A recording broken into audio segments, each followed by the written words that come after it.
Hey, what's going on, my friends? In this video, we are going to dive into tools and equipment insurance. Yes, we're going to explain what it is, what's covered, when you might want to consider getting it, and two different companies that provide it if you are sole proprietor, an independent contractor, a freelancer, or a small business owner.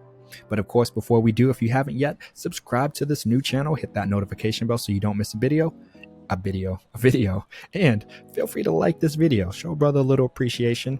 And lastly, look down below. If you don't think this insurance is relevant for you, I do have a few other videos down below that explain, small business insurance in general, that kind of mentions all of the different types of insurance policies. And I'll include a link or two to some of the other type of insurance policies that you might want to consider checking out. So we are here on Next Insurance's website looking at their tools and equipment insurance. And as it says, essential protection for your gear. From power tools to safety supplies, if it's essential to your work, it's essential to protect it. And it will help with damaged equipment, with stolen tools, and borrowed gear that happens to maybe break and fall apart while you are in possession of it. But let's dive into what exactly is tools and equipment insurance. And of course, different companies may have, a small slight bit variation of what's kind of covered, what's not. So you do want to make sure you do look at the fine print and, just make sure that the right things that you're looking for are covered with that particular provider, that lender, insurer, excuse me. So what is tools and equipment insurance? Your tools and equipment are essential to running your business. If they are stolen, lost, or damaged, this coverage will get you back to work fast by paying for replacements or repairs. Make sure your gear is protected all the time, everywhere, including in your vehicle, stored in a trailer, or at a job site.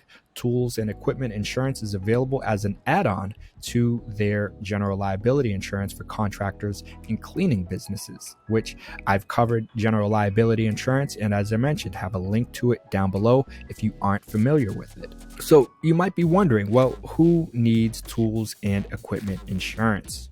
Tools and equipment insurance is a smart choice for anyone who brings their own equipment to different locations in order to get a job done. Industries and professions that can benefit most include landscaping, construction, cleaning businesses, contractors, concrete and cement, plumbers, HVAC, janitorial services, electricians, and carpenters. Tools and equipment covered include sanding power tools, saws, laser levels, dust control systems, ladders and workbenches, power drills, blow torches, CNC routers, oscillating multi-tools, concrete moisture meter, stand lights, hearing protection, helmets and safety gear, power tubing, cutters.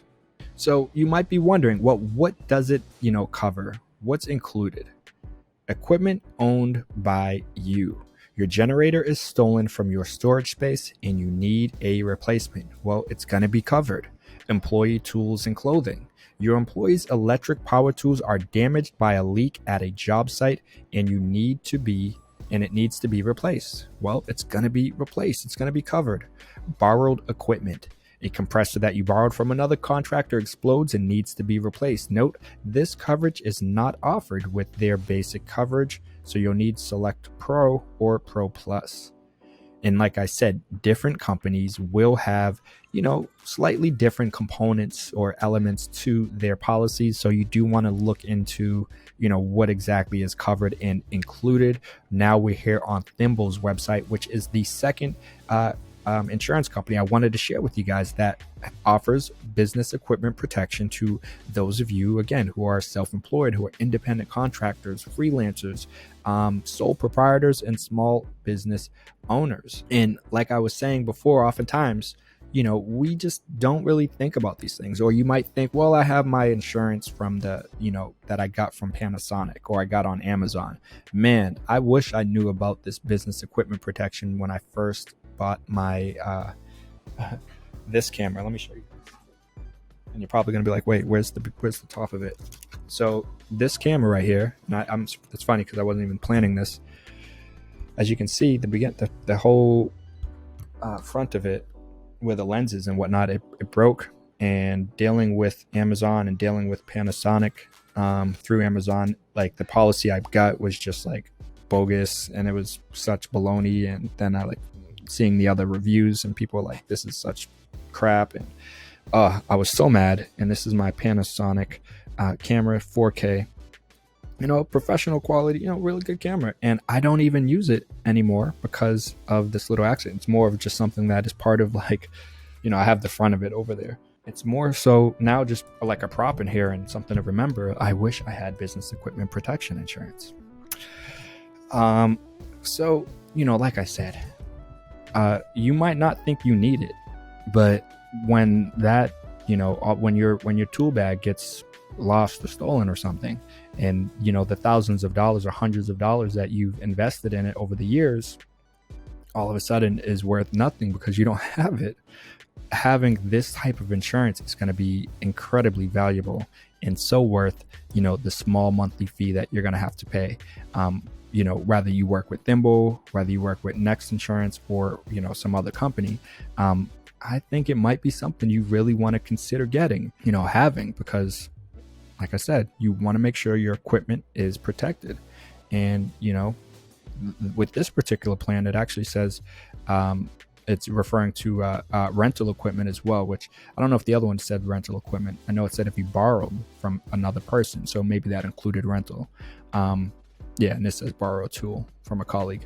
You're going to be good to go. And your business is not going to come to a halt. You're not going to lose customers or opportunities. You'll continue to be able to make business because your insurance policy will kick in and will step up and help, support you during the difficult times that you are experiencing.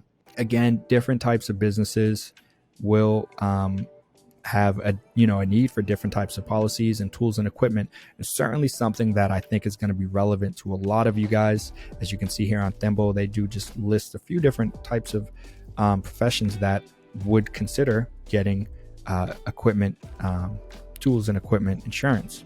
Contractors and handymen, landscapers, janitors, cleaners, event organizers, event vendors and entertainers, pet sitters, fitness personal trainers, hair beauty professionals, photographers and videographers, and freelancers and consultants.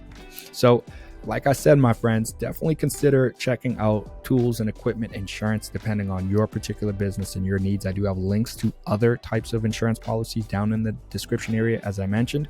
If this doesn't seem relevant for you, I'm sure something down there will be. But you definitely want to consider getting at least general liability insurance as you start your business and grow your business and expand your business, because you do want to have some sort of protection in place. And that is kind of the best, the main insurance, I guess you could say, type that businesses start off with, because it does kind of have a broad, nice blanketed policy that it covers a variety of things. But on that note, I'm going to keep it moving. Let me know if you guys have any questions, comment down below, or suggestions. Maybe you worked with Next or Thimble with their tools and equipment insurance and had a great experience. Maybe you had a not so great experience. Your feedback would be incredibly helpful and valuable to myself and other viewers out there, other independent contractors and other people that are working to start their business and, move forward in their financial independence journey as they continue to strive for financial freedom. And on that note, like I said, leave a comment down below if you've had a great experience, if you have any questions, and like this video, subscribe to the channel, hit that notification bell so you don't miss a video. And on that note, now I'm going to keep it moving, but you already know, I'll see you in the next video. Peace.